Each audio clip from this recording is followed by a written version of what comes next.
It is totally their responsibility. And if they had taken care of the business earlier, we wouldn't be in this situation right now. The WNBA has a massive problem, and the Indiana Fever are officially done with it.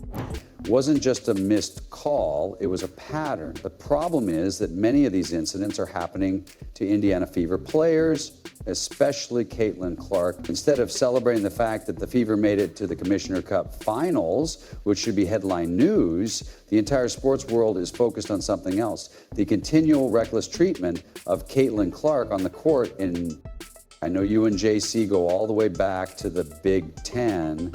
What was going on with the Jupiter, and what explanation were you given for the tech that you got? Well, let me take the official questions. I got all the highlights coming up. This was an epic takedown, and if we learned anything from this game, and from Stephanie, it was inevitable. In this case, the referees weren't just allowing physical play. They let the Sun attack the real face of the league and get away with it. According to White's post-game presser, the WNBA hasn't learned from the 5 games that Caitlin Clark missed. They've been ignoring complaints for a long time.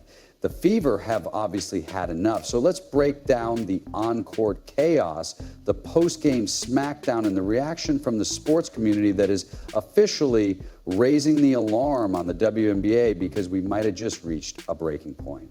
For example, this video, and leave some sunglasses in the comments because Caitlin may need to start wearing goggles on the court at this point. The Commissioner's Cup matchup was against the Connecticut Sun, and yes, the Sun are essentially the WNBA's bottom feeders, but because the Fever lost to them earlier in the season, this game had a little more significance than just a berth in the Commissioner Cup final. The Fever were ahead and in control, but there were signs of fireworks coming. Caitlin Clark and the official were arguing and saying, hey, oh, there was a little extra right there. Of course, we had J.C. Sheldon in the mix, who you may remember was the player who eliminated Sydney Coulson and Sophie Cunningham earlier this season. J.C. apparently felt like going for the Fever injury.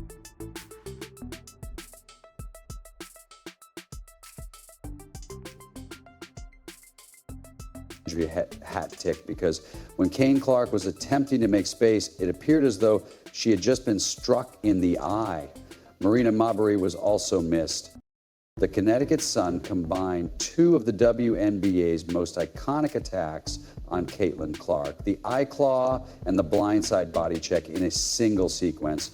Of course, everyone with working eyes who weren't blinded by JCS Sheldon's talons could see that this was the ideal opportunity for the league to finally send a message that its biggest star deserves basic protection on the court. You can't claw someone in the eye. When I missed that one too. You would think that after Caitlin Clark missed 5 games and the league's ratings plummeted, the WNBA would be extra cautious, perhaps even protective of the one player keeping the league afloat. But nope, it's the WNBA, so we got this way. Jason Shell got away with clawing her in the face. Kayla got a forgetting claw in the face. They let her have. They didn't even call it a common fall. When I tell you that social media is putting the WNBA on fire right now, not in a good way, it's the understatement. The entire basketball community began to criticize how awfully the league was treating Caitlin Clark, and Sentel didn't even make light of it. He simply posted what actually happened because of what was happening. It's a common fall. They didn't even call it that. Oh my God, they don't care about players, they don't care about players. No ejections, and somehow Caitlin Clark ended up going completely insane. It was already so ridiculous that the truth was stranger than fiction. Yes, it appeared that Caitlin was severely beaten by both JCS Sheldon and Marina Mabrey there. The analysts were honestly shocked that Marina Mabrey had not been ejected. You could see it in their faces and hear it in their voices. This wasn't just a missed call. It felt like a tipping point, because when the league's face is being thrown to the ground and she is the one being whistled, something is broken, and even the most composed voices in the room are saying the same thing. The way things around Caitlin Clark are officiated is a constant problem that I've kind of backed off on since the beginning, because while physical play is a part of sports, going after a superstar and trying to rough them up a little bit to get in their head. When it crosses the line, the referees need to do their jobs, blow the whistle, and officiate properly. The one voice everyone was waiting to hear was Fever head coach Stephanie White. Spoiler alert, she didn't just talk, she unleashed a full-blown nuke. We'll talk about the WNBA in a moment, but before we do, there are two things we can't let get lost in the shuffle. First, Caitlin Clark's tenacity.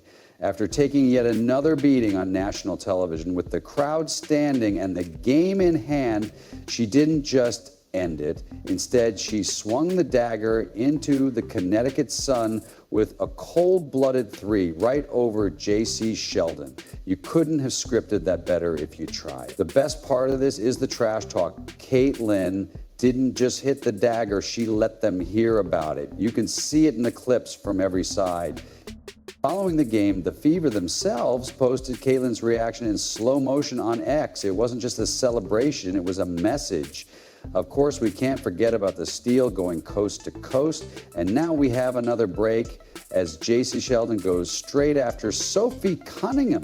This is exactly what the Fever needed, as Sophie Cunningham delivered some sweet, sweet revenge on J.C. as Sheldon, taking her down with a flagrant foul that was as clear as day and causing a full-on brawl. Sophie Cunningham was brought in to enforce the rules and send messages to ensure that when other teams began to take cheap shots at Caitlin Clark, there would be consequences. This was all game, people. Caitlin Clark and the Indiana Fever were checked during the game, and the referees allowed this physical style of basketball to go on and on and on and on. Eventually, Sophie Cunningham had enough. That's right, no more freebies, no more soft responses. The Fever are done being passive, and Sophie made that very clear. The crowd loved it, but the most important thing is that it is entirely their responsibility. That's a hard foul. That's a flagrant foul. And if they had handled the situation sooner, we wouldn't be in this predicament now. How often do you hear broadcast commentators openly criticize officials for losing control of a game? That's how bad it got when officials fail to make the calls they should, when they fail to neutralize dangerous play early. This is what happens: vigilante justice, retaliation, chaos, and that's exactly what we witnessed. However, the off-court reaction was what everyone was anticipating, because Stephanie White had already attacked the referees earlier this season and was fined for it. But this was beyond bad officiating, was the target of repeated, dangerous abuse of the league's biggest star in front of millions of people. And Stephanie White didn't just speak up, she nuked the WNBA from orbit. There was no explanation for the tech that she got, but I believe it was pretty obvious that this was going to happen. When the officials don't take control of the game, this is what happens. And it's not just this game, it's happening all season long. Going to support their teammates is exactly what the commentators were saying as well. The referees lost all control of the game. They weren't calling obvious fouls or protecting players. And when that happens, the players will take matters into their own hands. And that's exactly what the Fever did. The message was clear. The Fever are done allowing players to take advantage of their team. Sophie's actions at the end of the game weren't just retaliation. They were completely necessary and approved. Look, this kind of thing happens frequently in other leagues. I watch a lot of hockey, and yes, I know basketball isn't hockey, but the principle is the same. You go after the star, the enforcer steps in. Now, it's a message that says, don't touch our star. Stephanie White obviously tried to protect Caitlin from the media storm by taking the questions herself, but you could see it was furious on her face. Then she let it slip. Could you elaborate on what you mean by get control of the game? To put it simply, get control of the game is calling the fouls that are actually happening on the floor, right, and consistently call the fouls that are actually happening on the floor. This didn't happen overnight. The warning signs were there early, and you could feel it building. You could see it in the missed calls and the absence of whistles, by the way. The players were getting away with bumping, hacking, and grabbing this. This is JCS Sheldon right here with a handful of Caitlin Clark's shoulder and bicep, and she's twisting it. Okay, this is crazy. Here's a zoomed out look at the snapshot. This league doesn't seem to have control over its players, and it seems content to let fringe players like JCS Sheldon take wild swipes at Caitlin Clark. They're doing two things. First, they're endangering the health of the only player generating national interest, ticket sales, and ratings, and the league risks losing everything she's built. This is the clip that will make headlines because Stephanie White wasn't just criticizing the referees for blowing this game. She told it straight up that this is a league-wide issue that has been going on for a long time. And the most damning part, she said, was they've brought it up. I've seen quite a few altercations in the league so far, so I think it's a league-wide issue. If it's against Caitlin Clark, you can get away with it. The game has changed so much that players are faster, better, bigger, stronger, but they're as good as they've ever been, they're as athletic as they've ever been.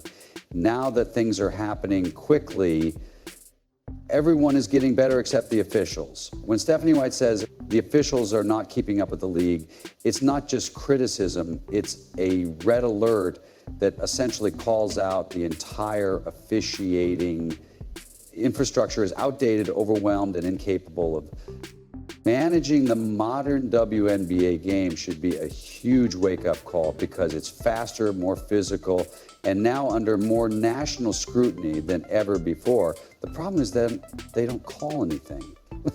I don't understand how that's 6 free throws, playing 40 minutes, touching the paint. It's absurd. I'm saying that I'll get fined for that, and that's fine, but I need to make more shots, like in the late game.